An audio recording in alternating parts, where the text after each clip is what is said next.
Powered by Sports Interaction, Canada Sportsbook. Hello, everyone. My name is Kaja May, and welcome to Game Over Vancouver. The Vancouver Canucks just beat the Dallas Stars 5-2 in Rogers Arena. Now, before I get into a little bit of a game recap, a little bit of what are the Canucks doing, and a little chat with our guest today. Want to bet? Then get in on the action at Sports Interaction. The boys of summer are back on the diamond, and March Madness is on deck. Bet pregame, live in play, or on one of our many prop bets. Sports Interaction makes it easy to deposit, play, and cash out. Head to sportsinteraction.com/SDPN, or, in Ontario, download the app now using QR code at the bottom of the screen. Right there. 19 plus, please play responsibly. All right, so to talk about the Vancouver Canucks' 5-2 win against the Dallas Stars, I am joined today by Jacob New. How are you today, Jacob? I'm good, Kaja. Doing pretty well, actually. 5-2 win over Dallas. 5 straight wins for Vancouver late in the season. Get the train ready. It's leaving the station. This late season hype, it always happens. Next year's going to be different. We're seeing it right now. In short term, great game. Really exciting game to watch. It was certainly a game to watch. It was an exciting game. I will say that. Considering it starts right off the bat with a Phil DiGiuseppe goal, his third this year. Personally, I'm a huge fan of Phil DiGiuseppe. And it was right after Besser hit the post. So I was kind of like, and then DiGiuseppe scores. So yay. Besser also, on the second goal of the night tonight, Kuzmen goes 2-0 on the power play from the Yanni Hakanpää interference penalty. Garland and Besser assist on Kuzmenko's goal. And it was Brock Besser's 300th NHL point. He did get up to 301 with an assist later on the Miller birthday boy goal, is what I'm calling it. It was Besser's 18th career 3-point game, as well as the Canucks are 18-0 now, with Brock Besser with 3 points. And, of course, Guillaume Brisebois scores his first career NHL goal. Considering how long he's been in the Canucks system, he's basically like a mythical character in the Canucks lore of the last decade. That's a good way of putting it, yeah. Yeah, he just kind of comes and goes, and then now he's here, and he scores his goal. It was actually a really nice goal, too.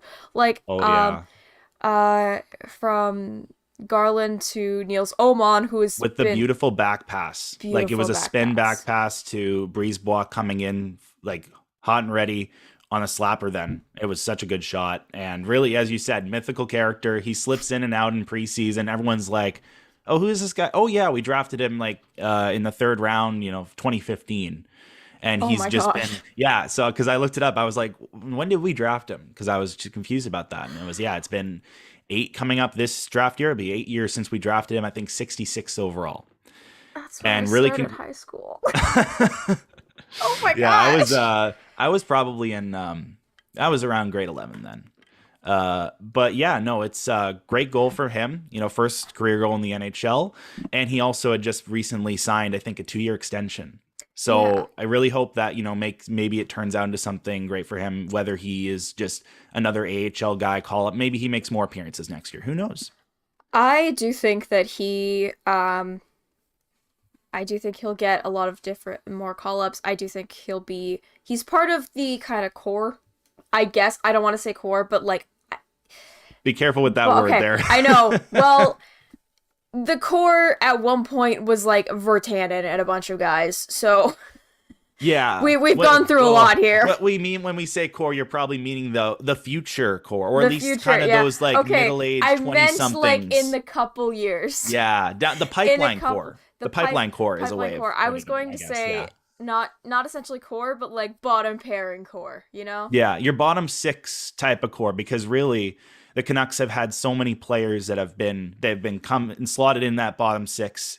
Maybe they put up a couple points, but they haven't worked out, or they're really overpaid for what they provide. We've seen that so often in the last 2 to 3 seasons. And so like with Amon, this has been a recent discovery. Like I made a tweet today just being like, he has really solidified a spot as being up your fourth line center. The new management group really put their eye out on him and took a swing on him, and it's really paying off. I think he's going to be a Canuck for sure in the next, he's the Canuck right now, but I see him staying on this team for the next 3-4 years, honestly, in that bottom six. And, maybe he elevates his game a little higher, but I think most people have been really impressed with him so far. Yes, he is an RFA at the end of 2024, and his qualifying offer is $874,125. So I could see that go up to like 1-2 mil, maybe. For sure. And with the salary cap could be going up, then you hope that is an emphasis today. Well, in other news today, Bally Sports parent company filed for bankruptcy officially. So that's another dent in salary cap issues there for the NHL and other sports leagues. Yeah, but Arizona's still kicking. Anyway, they're still kicking around. They're still there. They're still half their cap space doesn't play for them, but it's fine. That's not suspicious at all. Yeah, I was gonna say Guillaume Brisebois. They did sign him. He is two-way next year, so between Abbotsford and Vancouver, depending. He could go between both of them, but I feel like he might stay in Vancouver for at least a bit at the beginning because Tocchet likes him. Tocchet does like him. I feel like that's the main deciding factor for a lot of these re-signings. Like, Guillaume Brisebois the other day, Phil DiGiuseppe the other day. Yeah. Because this is apparently DiGiuseppe's first 2-year contract. And yeah, it's a 2-way contract, but I still could see him. Like, he's gone great with Besser and Miller, which is kind of insane considering the cap hit of that line, because it's JT Miller, who's signed to $56 million for 7 years, and then there's Brock Besser, who's 6.65 for 3 years, 2 more years after this one, and then there's Phil DiGiuseppe, Italy's favorite, at like $750, like league min, and I think it's a great story. Obviously, there are players that are out right now that'll slot into this position. We don't know if Pearson's going to be able to play next season. That's certainly something that's up in the air at the moment. But also, you have to think about Ilya Mikheyev when he comes back. Absolutely. Like, where does he slot in? Because a lot of people think that, Phil DiGiuseppe's going to get taken out when Mikheyev comes back. But I honestly don't think that would be the case. I think Beauvillier is going to get taken out. Well, I think some people would challenge that, but he's been on a tear since he joined Vancouver. He's been, stacking up some points, some goals, assists, and I think he's actually outscored Horvat at this point now. He has outscored, in his last few games, he hasn't as much, but he has outscored Horvat, which I think is hilarious. Yeah. But then again, Islanders, they're not really offensively minded. They're not really minded at all. And also they're like main playmaker dude that usually Barzal is out indefinitely apparently, unless there's been an update in the last few hours, but I don't think so. Oh gosh. Islanders are they're in a weird spot right now. They went all in at the deadline with Horvat. Well, all in as you can be, really, acquiring probably one of the top trade targets, and your star playmaking center is out indefinitely. And there's a lot of teams, or not even a lot, but there's 2 or 3 teams just below that wild card spot that are pushing for it. Your Senators, your Detroit Red Wings, Yeah, I mean, we'll see what happens. I think Islanders and Penn still hold those wild card spots, but I could be wrong on that. Yeah, Pens, I could see them falling down, considering, did you see the score between Montreal and them tonight? Sorry, who was playing Montreal? Islanders? Pittsburgh, sorry. Oh, no, I did not see that score, actually. 6-4. Woo, high scoring. For Montreal. Wow, Montreal won. Yeah, wow. Look up Tristan Jarry's save percentage for that. Oh. It was bad. Oh, it was no. bad. And yeah, remember last year in the playoffs where they couldn't play him because he was injured? Yeah. Maybe that might do them some good, but I don't know if they still have Louis Domingue to steal the show. Well, it was Jarry, Casey DeSmith, and then it went to Louis Domingue. And they went Yeah. all the way to 7 games with the Rangers, went to game 7 overtime. That was an And, insane yeah, series. It was a great series. That was an awesome series. Like, I was not really even vouching for anyone because, like, I kind of was, I guess, vouching for Pittsburgh because of one player, you know, who has local ties to here. But really, it was Jari. just not Jari. No. We're talking about Danton Heinen from Langley. Okay, not Jari. Not Jari. It's like Jari's from North Delta? I don't know. I remember that was like birthplace. Yeah, Surrey, BC, according to NHL.com. Yeah, Surrey, BC birthplace. Grew I up found in a North save Delta. percentage for tonight. Oh, yeah. 429. 4 goals against, 7 on 7 shots against. He only made 3 saves. Yeah. Man, that is I was not expecting that. Yeah. He's been really, like, he either is really on point and, you know, goes on a little kind of streak as like a Pittsburgh start, and then all of a sudden he just starts crapping the bed like 3 or 4 straight games. And then, you know, it's is he injured? Is he not? Because he's had a lot of injuries over the last couple of years. What is it with Pittsburgh goalies? And they always choose the wrong guy, or the guy gets injured. I mean, they chose Matt Murray over Fleury, you know. Yeah, that was. And then they chose Jari over Murray, I think. Or they traded Murray to the Senators. They traded Murray. And kept I Jari. mean, I don't know if you could really be like they made the wrong decision. Like, I not mean, with Matt the Murray. Murray one. Well, the Murray, like, he's in Toronto now and he's not doing well. Like, people are like, he's come back to lineup after being injured, and, you know, he's had some pretty performances. Like, people are like, he should not be the starter going into the playoffs. I think it's going to be Ilya Samsonov. Yes. Sorry, I really like Samsonov. You really agreed with me there. Yes, I follow the Caps. I followed them more closely last year. But this year a bit as well. But last year with Vitek Vanacek and Ilya Samsonov, I was so mad when both of them, like, Samsonov obviously left signed with the Leafs. Yeah. Vanacek gets traded. I thought they were great for the Caps, and now they're they're not out of the playoff race, but they are 5th in the wildcard rankings. Because right now it's Pittsburgh with 78 points, Islanders with 76 points. And then there's Florida with 73, Buffalo with 71, Washington 71, Ottawa with 70, and then Detroit is 69. and then your cutoffs there with Montreal, like, Philly's gonna go on a tear. Philly just goes on a tear, like, wins their last like 10 straight games. Well, Philly always does that. They started the year hot, and I was thinking, like, what?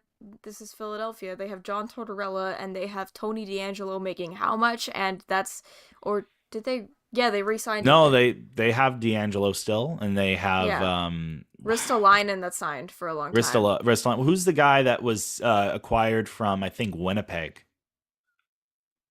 You know, I think there's a guy in there, like, top 6. He's overpaid massively. I mean, that could describe a for lot some of reason teams' he's just top 6. he's on the tip of my tongue. I just forget his name. It's like Neil something.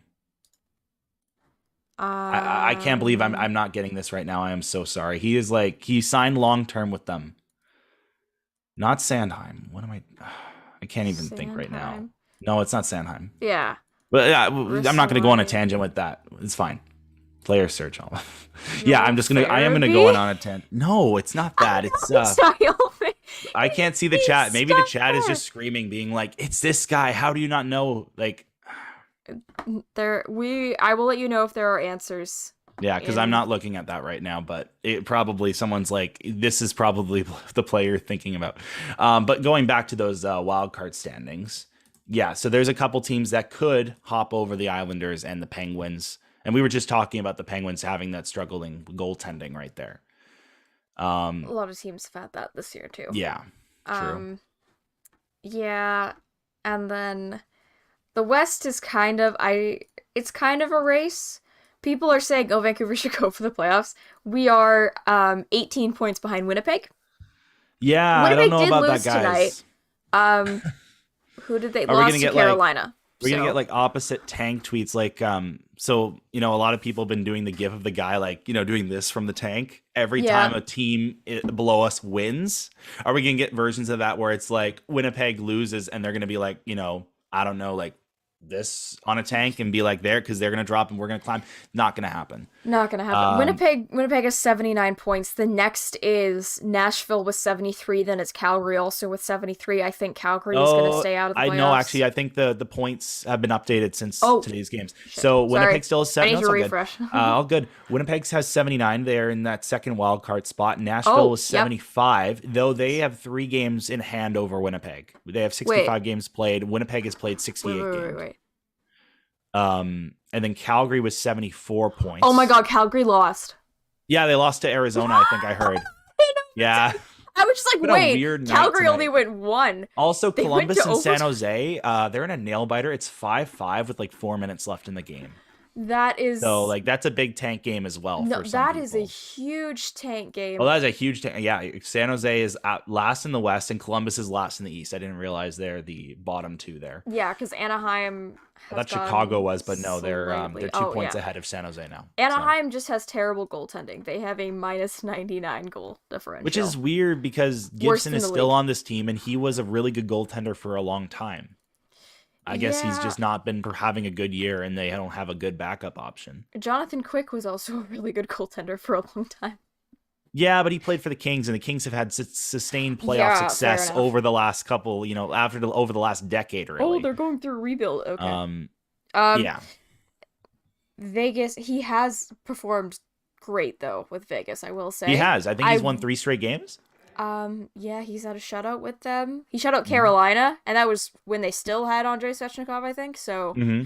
Also feel bad for him. He's out for the season in the playoffs. Yeah, that was announced today. Yeah. I felt bad. Like, I don't even follow the Canes, but, like, Svechnikov, he's obviously one of their best players. He was their all-star this year. It sucks for him. Sucks for Carolina. They're not breaking the second round curse this year either. Anyway. Yeah. I gotta go back to the... Sorry, go ahead. I was just gonna say, I want a Vegas-Los Angeles series. Also, I think, did Edmonton and Seattle switch places on the wild card? Did they? Or I don't know if they did. I was just going to double check again. It was Edmonton is still 3rd in the Pacific. Yeah, because I thought Edmonton was first wild card, and then they maybe did switch place with Seattle. Like if the playoffs started today, Seattle would be playing. They would be playing Dallas, and Winnipeg would play Vegas. Yeah, which would be good because Winnipeg has history with Vegas. They played in the Western Conference Final in Vegas' first year. Oh yeah, that year. And then LA and Edmonton also, they played last year, and that was a pretty fun first round series. That was a great series. Like, not to give props to Evander Kane, but that was hilarious. Like his one celly after that one goal where he just said, like, I don't remember if it was he put up 7 fingers for like game 7 or if it was 6. But you don't poke the bear when you do that. Well, they did win the series. I mean, they didn't win they didn't go on. Like, sure, they won the series. They got to the Western Conference Final, which was... Yeah. And then they lose in 5, don't they? Wasn't even that really close, to be honest, I'm pretty sure. They got swept. They got swept. Yeah, they won in 5 with Calgary last year in the Battle of Alberta, because it was like Calgary comes out of the gate. I'm sorry, I was thinking of the Edmonton-Calgary game series ending in 5. No, they got swept by the Avs in 4. And so, like, sure, people can be like, well, it was only to cap off that LA series. He's like, we're going to win 7, and they did. But, like, you don't want to give any of your competition any of that reason. Sure, it was to LA, but, your next opponent could look at that and be like, look at that guy. He's thinks that, he can close out a series, and then they lose in 4 in Colorado, but I probably don't make a lot of sense there. For some reason, I want to see Minnesota and Edmonton go against each other so I can see Ryan Reeves fight him. Anyway, that would be good. I love Ryan Reeves. Anyway, back to the Canucks game. Yeah, this is Game Over Vancouver after all. This is Game Over Vancouver, not Game Over San NHL. Jose. I don't know. Game over San Jose, even though the game is not over yet. We're on tank watch, everyone. This is part of the lore. Yes. Yeah. I'm trying to think of what my next point was. I think we were talking in the second period. We were talking about Anthony Beauvillier had that good goal from Wolanin, and it was that tip-in goal from the Wolanin shot. But then also late was Jamie Benn's power play goal coming on the back end of Pettersson, had another shorthanded chance. And then, on the ensuing play, just going back on the other end, they score with like 4 seconds left. Dallas does. I was surprised Ben rushed that fast to go down. Anyway, Yeah, it was certainly like it was a classic Canucks give up a power play goal. I thought the penalty was kind of funny because I forgot that rule existed. Oh, you mean Like did the hand Giuseppe's over like puck. hand over the Hand over the puck. I forgot that Yeah. rule It's like a existed travel. completely. It It's is like I hockey's wrote version of a travel. accidentally travels And in my notes, yeah. I'll shout out like Josh Elliott Wolf from Sportsnet 650. He had a great Di Giuseppe joke where he's like, "Oh, Phil just meant to do this, and he held on a little too long with the puck." Oh, the Italian hands. The Italian like hand hands. meme where he's just like this. It's just like, Yes. oh, Phil was just doing his usual. Phil was just exuding his culture and Yeah, got he's a just like little too out of hand. he's just trying to Or into bring hand. more of that to the game, you know. Yeah, exactly.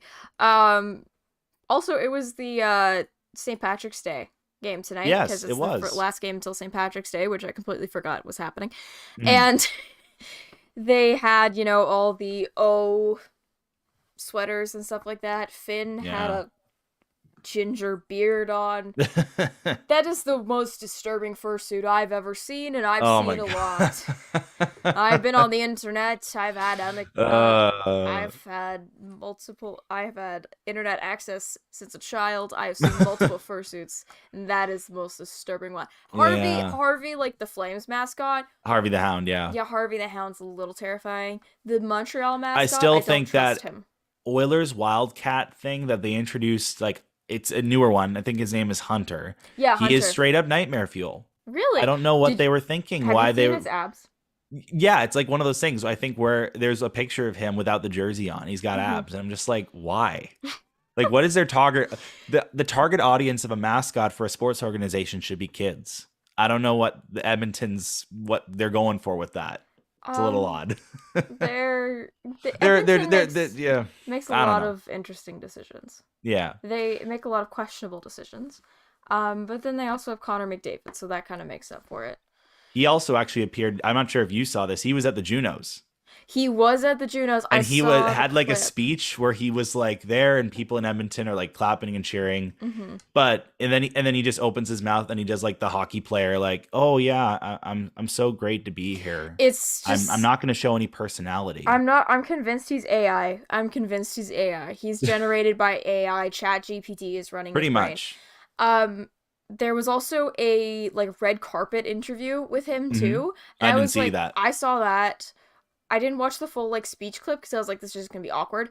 But I saw Mhm. the interview. I was like, why the heck is Connor McDavid being interviewed like on a red carpet for the Junos? Like, I guess It's Canada's top music event. Canada's top music event. We gotta have Connor McDavid. Like, no, get somebody with a personality that's gonna get Curtis Lazar. The Like, I don't only care. the only personality of like hockey players that actually worked at the Junos was when Michael Bublé hosted it. And I don't even think it was in Vancouver. He did it in Saskatoon, but he actually had the courtesy to get Brock Besser to be a part of the opening skit, and that Oh my worked well. gosh. That was, I What? think, that was a while ago. This was, I think, Brock was coming off his All-Star season. Okay. And so there's a skit, like part of the skit where Bublé goes to his dressing room and he looks in the mirror and he like combs his hair, and then Brock is on the other that's side what of the mirror. that's from. There's I've there's seen gif of that it. clip. Brock's just like looking and like smiling, like I've yeah, seen that that's clip before, a but I great didn't. clip. I didn't know that was Yeah. from the Junos. I It was thought from, that like, was just an Michael yeah. Bublé being Michael Bublé. Well, it's both. Yeah. Like Bublé just loves his Canucks, and Brock Besser was coming off his All-Star season, and like people were starting to realize he was a really good player at that point. So, and he had the Prince Charming look, so they're just why don't you do a thing with Bublé? I found it. Yeah, that's fine. I Yeah. may have accidentally played the sound for like 2 seconds, but Yeah, all good. Yeah, I can see that's a great commercial. That's guarantee young Bess 5 years ago, according to Reddit. Wow, that's a long time. The ago. throwback. There's a real flash to the past there. Real flash to the past. All right. Since we were talking a bit about playoffs and what teams are going to make it and stuff like that, Mm-hmm. what do you see as the future of the Vancouver Canucks? Because they are quite a few points out of the playoff race. It seems very slim chances that they make the playoffs, which was not what anyone was expecting. Mm-hmm. But then again, this exact same thing happened last year, so That's the thing. Yeah, like I it's hard to put any sort of like confidence in this type of like test run, because we've done the scenario exactly the same, I remember literally 1 calendar year ago, Boudreau is on like a run with the Canucks. Everyone's like, we found our coach, not of the future per se, but just the coach that these players needed. And, and the fans rallied around, and people are like, this is what we're going to be doing for the next 2 to 3, 4 years, as long as he wanted to stay. And then you go to next year and everything falls apart. So as much as I want to say, like this team actually could be turning a corner, and I don't mean like just players, I mean just the team in general, because, we've been out of like proper playoff contention for, we haven't played a playoff game at home in 8 or 9 years, like at home. We're not going to count the bubble there. 2015, we lost in 6 games to Calgary. Yeah. And so really, I mean, I actually look at today's game. Even though there are some caveats in terms of, Dallas is playing so many games in a row and Demko's back playing really good. I think that's great though. Him being still the long-term future of this team. No one wanted to really see him traded. Yeah, but that was a dumb rumor. Well, the rumor came nonetheless, and you kind of wonder because management really they kind of were like, they indicated Demko was their future at least, but they weren't really putting so much support and voice behind that. They would say it, but really he was still out long term. But now that he's playing, I feel like they have no cards in moving him at this point. Yeah. So going forward, I could see this team turning it around quickly. There's a lot of people in the fan base, including myself, that would have preferred, trying to actually start a foundation anew and, build something, from a starting point rather than just being like, taking pieces from the previous people and being like, we're going to try to retool this or whatnot. But, we're not owners. We're not management. We can't make those decisions. And so this is the direction the team's going with. We're just going to have to deal with that. I think they could turn around next year. It really depends on a lot of things. It really depends on Demko's health. Going back to that, he had a massive drop at least in his performance at the beginning, and then he got injured. Mm-hmm. So, you're relying on 2 backup goalies who even like mostly weren't even like NHL backups. They were like AHL starters / backups at that point. In Spencer Martin and Colin Delia. And Delia played pretty well, actually. I would see him as maybe the backup going forward next year, potentially. I don't know if he's re-signed. He's not. Martin so they would have to re-sign him, and then that leaves Spencer Martin in that weird, third man spot. Yeah.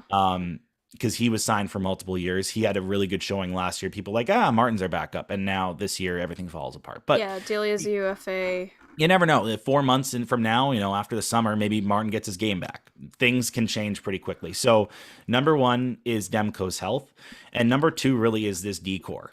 I don't know if there'll be massive moves over the summer. I think there will be, even if the performance of this team, with the roster they have currently, with some people injured, stays the same, or at least they perform well over the final couple games of the season. It really sets yourself up. Do they want to buy out OEL? Because there is a penalty, I think 2-something million for 3 years after his contract ends if you buy him out this year. Yeah. But as Brisebois and other defensemen have come in, Wolanin especially, they've really shown that the team is better without Oliver Ekman-Larsson in the lineup.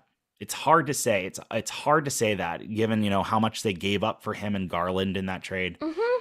But what you have to swallow your pride. You can't throw Oliver Ekman-Larsson out every night as I think under $7 million.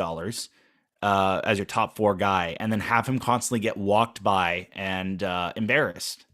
And I don't know, and that would maybe have to proceed then with a buyout. It's gonna be painful, especially when his contract ends. It's like another 4 years, and then another 3 years after that with the penalty. Yeah. It would be. It's a long 7 years. It's gonna be 7 years. 7. Yeah, it would run out of a cap penalty of that. 2031. And just after the Luongo stuff ends, pretty much. Yeah. So it's basically the Canucks have dealt with cap penalties for the last decade and will continue to. They actually, I don't think they're paying any dead cap for Luongo at the moment. Okay, well, they had a 1 year gap. They had a 1 year gap. Gap. Holtby, right now, next year, all their dead cap comes off, current dead cap comes off the books. Mm-hmm. So they have their retained salary one, which is Horvat's 1.375. Yeah, and that will come off because his extension will kick in from New York. Sucker Lou Lamoriello, and then buyout history, Braden Holtby 1.9 and Jake Virtanen 500K. And that runs out after the season. So yeah. So going back to that, they have the decision whether they want to buy out OEL this year. They also have the decision of whether it sounds like there was some interest in Tyler Myers. Though I will say, as someone that really didn't appreciate Tyler Myers' play early this season and kind of throughout earlier in his career, he's played a lot better so far since Tocchet's taken over. He's been more physical, which is what this team really needs on the back end, especially when you have a D-core that kind of leans on the smaller side besides Tyler Myers. And he's not, the scoring type of a player, but you use that physicality and that, not even fast movement. He's slower, but you use that physicality to your advantage. And I've seen that. There was that huge hit in the Toronto game a couple days back. Yeah, like he left his feet, and he's 6 foot, 8. Yeah, I mean, there was some of the angles it kind of was questionable. There was a whole debate on whether he left his feet, but that wasn't the point. The point was that would play is the type of Tyler Myers the Canucks need. Yes. And so, maybe they think going forward he can be that type of player and they keep him. But it sounds also like there was some interest in him for the rest of his contract. I think he's got another year. So he's going to be a UFA after 2024. Yes. So maybe if the Canucks think, hey, we can find another guy in free agency to kind of fill that role, maybe they, move him and try to sign someone else or acquire someone else. I don't know. But obviously, I think the D-core is the biggest question mark. They'll need to address some parts of it. They didn't do it last year until the season started. And the way they addressed it was acquiring Riley Stillman, which was a train wreck. It was a train wreck. Train wreck. They dumped Dickinson's cap hit and a second round pick. Oh. And Dickinson's played well for Chicago, even though Chicago is tanking. Even though they're intentionally being like, yeah, we're after Bedard. They beat Boston 6-3. They did beat Boston today. I did see that. And I think they were chanting. The game was in Chicago. Oh, God. And the Chicago fans, maybe they're selling out the rink still, even though they're tanking. They're chanting at the Boston players overrated, which is hilarious. They are the number one team in the NHL, the Boston Bruins, and they are going to be a nightmare for whoever plays them. And you're gonna really be overrated. Oh my gosh, they're going to the playoffs, man, and you're gonna be waiting on maybe 11% chance of drafting the next greatest hockey player ever. Are they still living in 2013? For real? I don't know. Maybe. Be serious, Chicago. He has been good for Chicago, which. Oh yeah, no, he's Chicago, been good. And then there was that whole thing. He went, I think, was speaking to a Chicago reporter and made comments that were kind of detrimental, being I hated my time in Vancouver. The medical stuff staff like that. Commentary. Yeah, the comments on the medical staff too. Yeah, so that has been a theme this year, hasn't it? It has. JT Miller said earlier today, have you heard this? Oh, no, you sent me this quote. The one he talked to Farhan Ladji about. Yeah. This, for those of you who haven't seen it, I will... Hamonic has been okay for Ottawa. He's been actually pretty good. Yeah, apparently they played him with Chikrin tonight, which I'm like, oh, that's not a pairing. But, I mean, I accidentally saw Travis Hamonic when he was in Vancouver on Saturday. You did? I was leaving the Whitecaps game, and I just, walked past. I was walking towards Rogers Arena because I went to both games, and I just turned in Travis Hamonic's there. I was like, okay. I just kept walking. He'd be like, okay, so, dude. I mean, thanks for the third, I guess. But then that just became Travis Dermott, who has also not seen a lot of ice time, actually. He's injured still, isn't he? Yeah, he... So that's another defensive guy they'll have to make a decision on. Yeah, because he's an RFA at the end of this year. And his track record with his former team wasn't great. Spin back pass against Montreal. Yeah, it's been... You wanted to... I have the Miller quote actually here. Yeah. I can go... I can say it if you'd like. Sure, go ahead. Yeah, so this was from today. Miller said he believes his squad is leaving the chaos behind. They're on this 4-game win. So he says this, quote... Sorry, Myers. This wasn't too fun of a place to be in at the beginning of the year and mid part of the year. He was saying this to Farhan Lalji. It was a bit of a shit show. Bleep show, whatever you want to say. It really was. You can a lot of okay, well, it was a bit of a shit show. It really was a lot of distraction. I think we've moved on. We understand who we're going to be moving forward. It's fun to come to the rink again. So those were some interesting comments. They are Yeah. on a positive run right now. Yes. And really, this organization, I remember being, look, watching stuff go down, and in September and October, like every week, it was just another Bombshell. story, another story, whatnot. Whether it was another injury, there was the Dory complaint, the early stuff in the season, like it just stacked up. And I guarantee you, coming to that rink, probably it was exhausting because it's like, what now? Yeah. Like as a player, like you're not those things, like those behind the scenes, like upper level stuff. Yeah, it shouldn't impact your game, but it's the main course of all discourse, essentially, from the fan base, from people that like the media that are talking about it.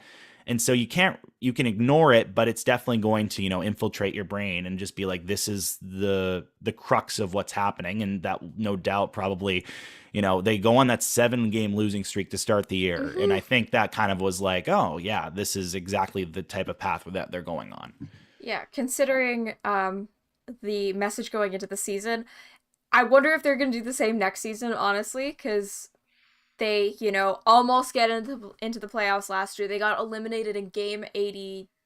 Game 80?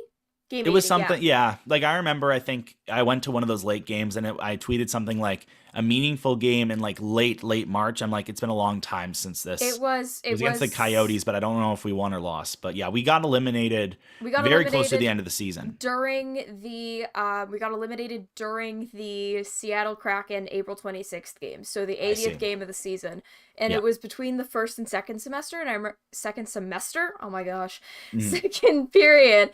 First and second period, because I remember it was 3-0 Canucks, and then Seattle like almost tied it up in the second because the Canucks just stopped caring, because that was when it came out that LA had gotten the final spot in the Western and then they're Conference. just like, oh, okay, well, we're out then. Yeah, I was there. It was like the energy got sucked off the rink. It was awful, but that was certainly a fun playoff race. I feel like it ended when Adam Gaudette scored the shootout winner, which I mention like every week on this show, but I like that was still so ridiculous, especially to see in person. Like but yeah, I wonder if they're going to go with the Our Pursuit messages, like just take the same logos and clothing that they didn't get to wear this year.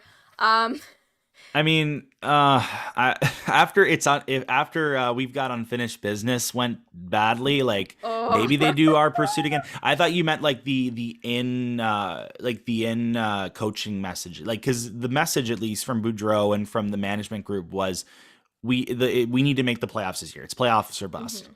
And I wonder, are they going to do the same thing? Like it's playoffs or bust next year, or like they hit bust this year. What were the consequences? Yeah. I mean, I think probably the biggest consequence was they eventually decided to sell on Horvat, the captain. And so, if they pull out that same messaging next year, what are the consequences? I do wonder that, because like, are they going to make a big trade? Like they've already decided basically, your Petterssons, your Hughes, your Demko are your core.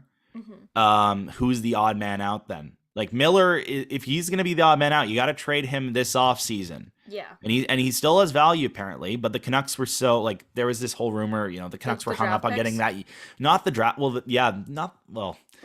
I think it was the combination of they were fine with like some draft picks, but they just wanted a player, a center. And they were so hung up about this. I don't think they actually denied draft picks, but they were just like, this is what we really want. And they wanted another team to get in the mix of that trade with Pittsburgh to make it happen. But as I was saying, Miller's contract kicks in, I think, on July 1st. Yes. So basically, if they want to make that move, maybe they decide, hey, Miller, he's a great player. I'm not going to deny that. He's been really good, but he doesn't fit the timeline of this team. I know that they're trying to win now, but in 2 to 3 years, Miller may not be the same player as he is now. His play could massively decline. I will give credit to Rick Tocchet for really revitalizing his play as of late. He's playing with more structure, and I remember there were so many defensive turnovers and the F-bombs being dropped. Like he was so like just incident. Like just all that, laying all this emotion on the ice, and it wasn't I don't know what to say in terms of like, it wasn't a good effective way of using your emotion as a hockey player. There are players that can use emotion as fuel, and Miller is that type of player, but he wasn't doing it in an effective way. It really was just weighing down on everyone. You could see like he'd come to the bench, he would mash his stick, and I think there's a gif of like Pettersson looking over and just being like, "Dude, really?" Yeah, it was. I feel like that gif showed the difference in their leadership style as well. Yeah, because I mean, like, yeah, Miller sorry, in my head is like the. You remember Jacob Trouba throwing his helmet, and then the Rangers go on a huge win streak? Yeah, I feel like he's trying to do that. Yeah. And then Pettersson, is more quiet, more composed. Maybe JT Miller just went to therapy. Who knows? Yeah. On the Miller comments saying that it was a bit of a shit show, at the start of this year, people are now jumping, just like, oh my gosh, Bo Horvat is a locker room cancer. I'm like, no. I don't know. The Sedins handpicked him to be the Canucks captain after they retired. There are people that are actually in good faith saying that. I've always interpreted those as just being like, oh, Bo Horvat was the problem, guys. Like, it was all in jest. I have not seen any people in good faith be like, Horvat was the problem. Because he wasn't. Yeah, he was not the problem. He wasn't the problem. Here's a list from at Big Sports Van on Twitter. From Vanessa, for sure. From Vanessa, yeah. Yeah. Team played like shit from game 1, which was true. This 7-game losing streak, considering the beginning of Bruce Boudreau's tenure as a Canucks coach was a 7-game winning streak, and then the beginning of the end of his Canucks tenure was a 7-game losing streak. And then captain unsigned and trade rumors for months, also signing Miller like a couple weeks before camp. I understand, you needed to have one of them signed apparently, but still, Miller playing like shit and lashing out, and that was pre-talk it. Pearson injury leaks and press with team docs, the human rights complaint, and there's just been a lot, and Jason Dickinson, obviously you mentioned before, just like the questionable stuff with the medical staff. The Boudreau stuff, you kind of like... And Boudreau firing. The firing. But like, just, I remember like there was a time, the comments being made by Rutherford, it's the structure and all the loose structure and like the public ridicule without being, it's his fault. He's just like, well, I think this 7-game losing streak is because we lack structure. We didn't have a good camp. Like, stuff like that. Have a good camp. Like, if you're so pissed off, coach the team yourself, old man. Like, I know you could probably barely see over the players' heads because of how short you are, but oh my god, grow up. I'm telling an 80-year-old man or to actually, grow up. say it, tell it in private and be respectful and be like, hey, I don't think we're good. And Bruce wouldn't lie. Bruce is not going to lie to you. He's like, yeah, this hasn't been a great start. But the fact he would go out like week after week on whether it was after hours or whatnot and just be like the same stuff over again, like bad camp, not good enough structure, and they wouldn't fire him. Like, I just didn't understand that. They would constantly do it and they wouldn't fire him. And I'm just like, this is leading to emotional torture. Most obvious conclusion ever. He's going to get fired. So fire him.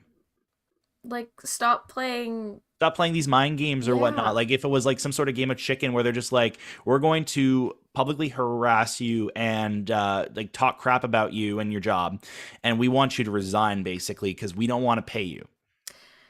Yeah, and then Bruce is like, well, no, I'm going to get paid as long as I can, and you'll fire me, and that led all the way up to like late January when they eventually let him go. Yeah, that was an insane saga because like even 2 weeks before he actually got fired, Elliot Friedman's going on Hockey Night in Canada and saying Rick Tocchet's was coming in replacement, and that was like they knew the replacement, and there still went 2 weeks more of this whole charade, and it's just like, do the right thing. We know who's coming in.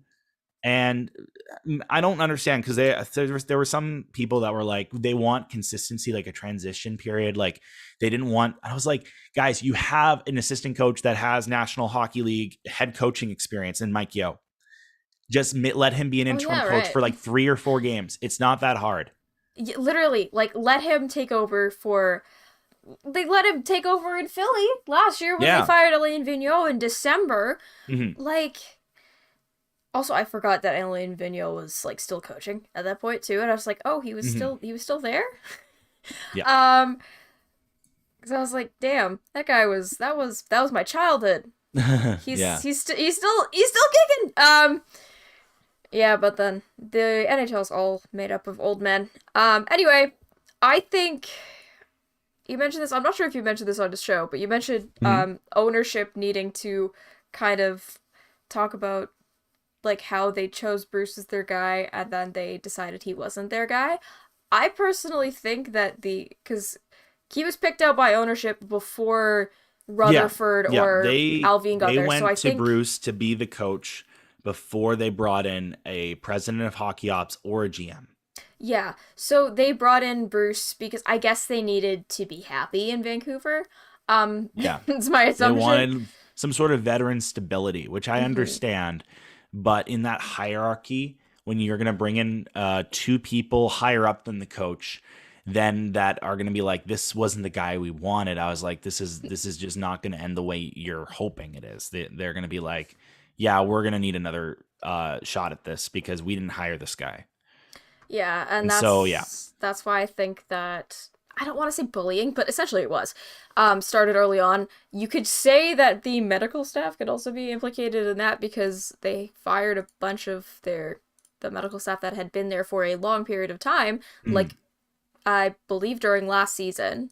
they did. Um, Yeah, at the end of the the season, a end of the lot of people were let go, season. and they brought in a bunch of new people.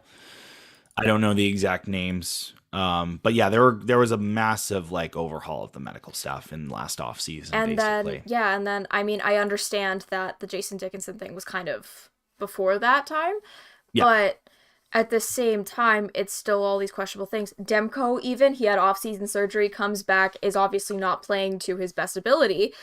And Besser, his whole injury and then re-injury happens. Hmm. I just feel like there's a lot of questions going There on. was the Mikheyev injury in the preseason that he played through, Oh, yeah, he and then played got through shut down. And once they were pretty much like, yeah, we're sellers, we're out. at the All-Star break, like a few Yeah, days before the Bo Horvat, and then he had to, on his personal Twitter account, had to go and verify that he's like, oh, it was my choice. And I'm like, Dan, he, please remember that your clients are human sometimes. Like, they're not yeah. superhuman. I mean, I don't know what Like Kuzmenko's on, I mean, but I tweeted something out. I mean, that was basically like this was before Ilya actually made the tweet and said like this was my decision. I'm like the optics of this, like I don't care if the player was like I totally made this decision on my own. I wanted to play. I'm like you're a National Hockey League player that's getting paid big money, and you're still going to go out and play hockey on a pretty like massive and like not a massive injury because you can play through it without actually getting like more re-aggravated or more injured.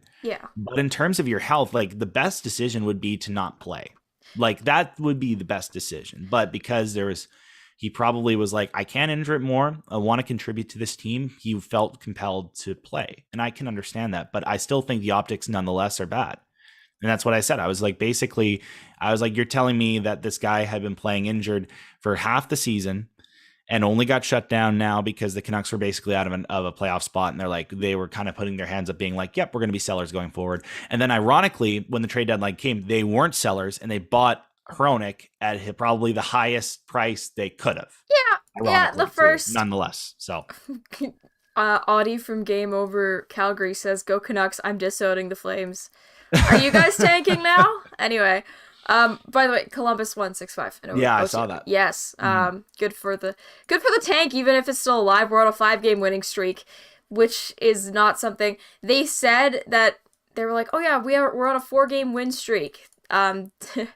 As of today, the longest of our season on 650 when I was driving home. I'm like, Yeah. oh, that hurts. Yeah, of course, this comes late in the season, when they're basically on the fringes of being eliminated. Like, it's the most Canucks thing to be like, guys, Canucks winning 6 straight now, and they're only 17 points out of the playoffs. We're so dumb. What does this mean for this team? Like, We're so dumb. This is such a dumb team. Like, this why? team is just the worst. It's why do we exist?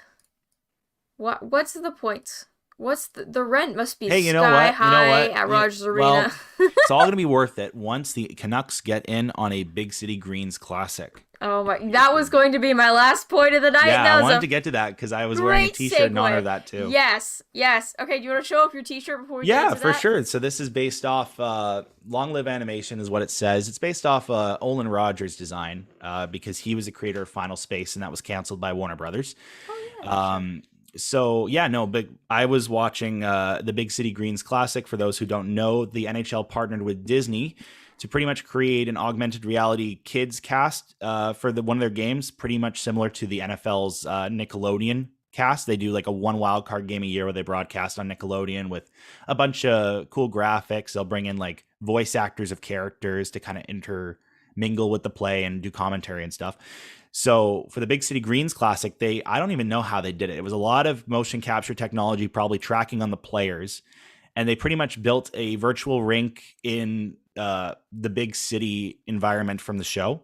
Mm-hmm. And then they just had like, it looked like bobblehead hockey from NHL, like 3-on-3 arcade from like NHL 12. And like, it was actually kind of fun to watch, besides like when they scored, because they can't really, they can't move their hands. They're just like bobblehead figures. Yeah. So they all just kind of go into like a clump because the guys are all, like going around for the celebration. They're all coming together. So it like they would score, and then all the players just kind of go into where they're just like this. They're just standing there right next to each other. It's kind of like glitching. It looked like it was glitching. It's like you're no clipping into another hockey player. Pretty much. And I thought it was kind of funny. They replaced certain players with characters from Big City Greens. Yes. They replaced Vincent Trocheck for the New York Rangers. Also, a New York Rangers and Capitals game to advertise to children is not something I would have expected to hear a few months ago. But, or like years ago when they were in, when it was the bubble and they just kept fighting each other all the time. Like that. Could you imagine if there was a fight in that game? Because that's an odd rivalry. The smart thing they should have done is like, how in like cartoons and stuff, like when characters get into fights, it just becomes like a giant tumbleweed cloud. Oh my gosh! Like say you have two players that are like mixing it up, and then when they start a fight, they just kind of do like this animation of like a tumbleweed cloud, and then the commentators just do commentary, kind of like, oh, it's getting rough in there, can't really see much, and then like one emerges victorious out of it, and one kind of looks dazed and confused on the ice, something like that. Whoever better than just like two bobbleheads just being like this. Yeah, what it looked like to me. What did it look like to you? The Club Penguin ice hockey rink. I've seen a lot of comparisons on Twitter. Good comp right there, yeah. I've seen a lot of comparisons on Twitter, and that's what it reminded me of. Another Disney product that they shut down, and I'm still mad about. Well, one of the things also that people forget, and I constantly bring this up because this is not the first time the Disney Channel or Disney in general has worked with the NHL. Back in 2011, they partnered to make Phineas and Ferb NHL merchandise. It exists. There's like, they made, I think, for almost every team. Like if you go on eBay and look it up, there's like shirts for like Calgary Flames, like Perry the Platypus in a Calgary Flames jersey. And like, I think this collection lasted for like only 1 year. And then like when they announced this like 12 years later, they're like, oh, this Disney Channel partners up with Big City Greens. And I'm just like, guys, Phineas and Ferb had a Hockey XZ9 episode here featuring LA Kings legend Luc Robitaille. And the series is coming back. They did renew it for 2 more seasons, I think, like 2 months ago. So this is your opportunity. This is your opportunity for the future. Minnesota Wild. Take your chance. Take your chance here. You get your virtual set in Danville in the tri-state area. Live commentary from Dr. Doofenshmirtz and Major Monogram. I think people would absolutely love it. I would love it. Do it for me, please. I want this. They should get Hank Green involved in something, but that's just because I like Hank Green, and he's a Seattle fan. Yeah, that would be pretty funny, actually. I do like a live tweet thing, or like imagine Hank Green in between the benches of a live game. Seattle versus Florida. That'd be good. I want to see him beef with Matthew Tkachuk live. That's all I want to see. That'd be good. But yeah, the Big City Greens Classic, I wasn't able to watch, unfortunately, but I did see a lot of clips. They also replaced the goalies, which I thought was fun, with other Big City Greens characters. What did you think of the spectators? Did you see a bunch of the animals just hanging around? Yeah, I saw those. They had like some of the characters in the back, and they all said animals. I think one of the funniest things, though, and I picked up on this like because I was watching the first period, the ref was replaced with a chicken. Which a bird of some kind, because chickens can't fly, but like it's a kids show. It's a kids show. Logic needs to rule over things. Come on. But no, it was a chicken, and I was wondering. I was just like, I was like, imagine if the NHL was like, they greenlit this thing, and then they looked at the final product, and they're like, wait, the ref is a chicken, and they're like, this is not good. We can't have this happen ever again. Like, our referees cannot be chickens. Because they're also so protective of the refs, especially. Which, yeah. Well, I mean, it's like, it's to kids, so they don't care. But I just imagine if they took it so seriously, where they're just like they didn't think of it until like later, and they're just like, wait, the ref says a chicken. The NHL having fun. What's that? Yeah. But no, I loved the chicken. In the lead up, I also saw that the commissioner got in on some of the promotional stuff. I think they did like a fake phone conversation between one of the characters of the show. Like he phones up the commissioner, and Gary is he's in his office. He's like, "Hello, this is Commissioner Gary Bettman, whatnot," and it's just like, yeah. And so no, I think it's great. These type of alternate casts are really interesting and really fun. Also, it leads to like legendary moments. Like, so the NFL Nickelodeon game had a great moment where Russell Wilson gets picked off by another player, and Patrick Starr is literally giving live commentary as it happens in this play. And so you get like legendary moments where like Bill Fagerbach, who plays Patrick Starr, is just like, "Oh, I don't think that's what he was trying to cook."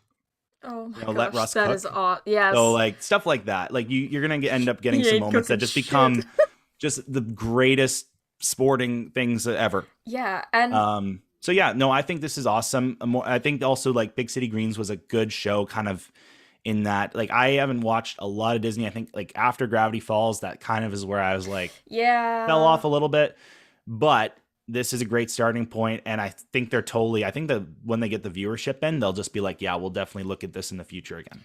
They should definitely consider it. Considering they're also thinking about, I said considering like 5 times. They're thinking about preseason games in Australia. They should get Bluey in it, and that's not just because honestly, I could totally see some type of kind of small little partnership. That'd be pretty funny. That would be awesome, because isn't there like a hockey episode? There's like hockey references. Yeah, there are hockey. It's field hockey. Okay. It's field hockey because like, they don't have like a lot of ice over there. Yeah. But, or I guess down there. But, yeah, it's field hockey. The main mom character, Chili, she plays field hockey. It's talked about a lot. The sticks are around a lot, just as props and stuff like that in the show. But yeah, I just think that the NHL should open its horizons on, yes, it is a rougher game than other sports, but I do think it is important to try and include children in the game. You gotta grow the game, but they gotta find ways to grow the game and also make it a more, I don't want to say appropriate, because I think hockey is great for all ages, but yeah, it can't just be dominated. It's not the same style as it was 20, 30 years ago. Yeah, it's not. I'm glad it's not the same style it was 10, 20, 30, even 10 years ago. Like, Crosby getting hit in the head constantly like traumatized me as a child. So I remember that Winter Classic hit, and I was just like, oh my gosh. I think that was when I like stopped watching hockey for like a year because I just couldn't. Because I was like 11 and I was like, yeah, that's not for me. I think also, like, I remember, so I think this is 2011, the Pacioretty on the glass with Chara. That was such a, like, I saw it as a kid, and I was just like, I actually was straight up like really emotional over that. Like, I didn't cheer for Montreal, but that's why like Match Pacioretty just became one of the players that I constantly like checked in and kind of rooted for. And I was so devastating to see. Yeah, and now he's in Carolina and he's injured for the year. Yeah, wonderful. Well, not wonderful. That's bad. Yeah. Bad. Wonderful. Well, that's anyway. The English is hard. Transition. Yes. Okay. Another hit was the Horton. The hit on Horton the in Nathan the finals. Horton in the final. That one was was the biggest like turning point ever. That was definitely something that I was like, oh really, wow. I probably shouldn't have been seeing that as an 8-year-old, but I did. It's one of those things because, as a kid, you watch that and you're so invested in that final. Like, I was 10 years old 12 years old in that Stanley Cup final. And like, I look back on it because I remember seeing that hit and I'm like, that's a bad hit. Yeah. And of course the Bruins like curb stomp us like 8-2 in that game. And then, the whole final plays out, Boston wins, Vancouver wins, Boston wins, Boston wins. But you look at that hit as just the biggest turning point. I think it was still 0-0 when that hit happened. And it's just like, if Rome doesn't go for that hit, if he decides, hey, I'm going to just, maybe he just doesn't take 2 strides towards Horton and he strides the other way. He doesn't have to turn his back, but he just doesn't go for the hit. Does something change? Does something change in that? Like, seriously. imagine you could like have like the time turner or whatever they have Yeah. in Harry Potter, have some sort of time changing device to Hmm. take away Aaron Rome from that series, and what happens then? Well, Like, what would be the, because there was a lot he did in that series he that did a was, lot. Also, because as much as I want to say, oh, if Rome, didn't hit it, it would have been different. Maybe it is, maybe it isn't. Because if you remember, the Canucks were so injured that series. They were playing with yeah. Jeff Tambellini and so forth, and so like maybe it changes the fact that some guy doesn't get his back broken in Game 6, like Mason Raymond or whatnot. Yeah. But like they were so injured that far into the playoff run that it's just like, even if that hit doesn't happen, maybe we lose game 4, we lose game 3 only by like 2 goals. I don't know. But really it was the biggest turning point of that series. And those massive hits, like, they have an impact in terms of the players and also the fan reception. Like, we're just talking about how we were really turned off by those. Like, I don't think anyone really got excited seeing that. Like, there's something about, there's I think another hit in that series. I think Hamuse. It's one of those body check hits on the boards Hamuse where from throwing the hip check. the hip check. It's a classic, and I think there is like kind of an adrenaline juice in that, as long as everyone's okay. Yeah. But then seeing the Horton hit, or there's also, I think, in that game in 2012 when the Canucks played the Bruins for the first time since the final. I don't remember if it was Chara, but I think it was actually Marchand. Like, did kind of the dirtiest version of the hip check on Salo. I don't remember that. Okay, well, it was a really dirty version of it, and it injured Salo, and he got a game misconduct for that. And there's actually a really funny clip of like Claude Julien after hearing the announcement, like the PA is like a 5-minute major and a game misconduct, and he's like, and then he gets up and he's just like. Like he couldn't believe it. I'm just like, it was such a dirty play. It's so astounding to see how the NHL has changed over the last decade, especially with, you could say that the semi-lockout in 2012, 2013, yeah, that was about the salary cap and stuff like that, and hilarious long contracts. But the game has also completely shifted. It's definitely less physical than what it was back then. The hits aren't the same. There are still big hits, but there's not as many very, very questionable dirty hits, even as many as there were 2 years ago when we were in the bubble. Like, I'd say there's only a handful of guys that are actually known still for doing those hits. That was like the peak of Tom Wilson there. He was the one guy that was keeping that like side thing of like dirty hits in business. Yeah. And I feel like, thankfully, I think he's toned his game down. He's toned his game down. He might throw a giant hit in like this week and just completely like destroy all credibility. Fair enough. I do think he's like kind of stepped up, because he's kind of rumored to be the next Washington Capitals captain. I mean, it makes sense. If Ovi retires. But I do think that he has definitely stepped more into a leadership role than he was seen as before, because he was seen not as a rat, but like as a giant beast troll. I say Trouba is one of the guys that's known for dirty hits, but he's the Rangers captain, so apparently I have to like him because he's the captain. Anyway. The tales of a semi-Rangers fan. Anyway, I don't like all Rangers captains. Remember that bald guy? We don't bring him up. We don't bring him up. He doesn't exist. That man. If I don't mention his name if I mention his name 3 times, I'm pretty sure he'll appear behind me. Like, instead of Bloody Mary, it's just like Bloody Messier. I don't know. Anyway, thank you, Jacob, for joining me. Where can everybody find you on the social medias and stuff? Of course, on Twitter, I am at JKMnew. So JKMNEW. I'm also on Instagram at jacob.km.new. And also, for people that don't know, I am on Canucks Twitter, but also am the PA and DJ of the Surrey Eagles. I was on Kaja's podcast a couple days ago on Growing the Game with fellow BCHL expert Joey Pitt, the play-by-play of your Surrey Eagles.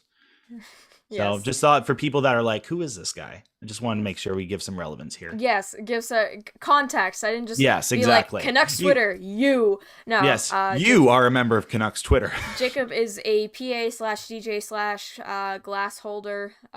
Yes, I do hold glass panes quite a bit at that at the South Surrey Arena. Check out his Twitter banner, photo creds to me. Yes. It's a good banner. It's Just a good like banner. I'm trying to keep things together. I'm like holding glass and I'm just like, please don't please don't. Please everything stay. Please everything just be okay. We just talked about hockey getting less physical, and you're just like, oh yeah, well the glass in the pops out. BCHL we have like giant like Cole Galata hits on the side glass, and then we have like a 10-minute delay because we have the one arena like maintenance guy that's coming around. He's like, oh, I got to get a new thing in here, and I'm just like, please don't step on my laptop, sir. Yeah, Cole Galata has not heard the memo that hockey has changed. sorry, Cole. He can't defend himself. Yeah. All right, thank you for joining me. Of course, thank you. And thank you to everyone who watched, listened, and all that stuff. I've been Kaja May. You can find me at Real Kaja May on Twitter. Remember to subscribe, like the video down below, and follow STPN Sports on Twitter. And I'm not sure who's with you next, but the Canucks play in a few days in Arizona. So Game Over Vancouver will return then for hopefully... I don't know if it's hopefully a loss or hopefully a win at this point. It's either or. We shall see. We shall see. We shall see. Whichever way the hockey gods want us to go. A fake playoff run or a fake tank, I guess, for 15th overall. All right. Mm-hmm. Good night, everybody. Good night. Game over! Powered by Sports Interaction, Canada Sportsbook.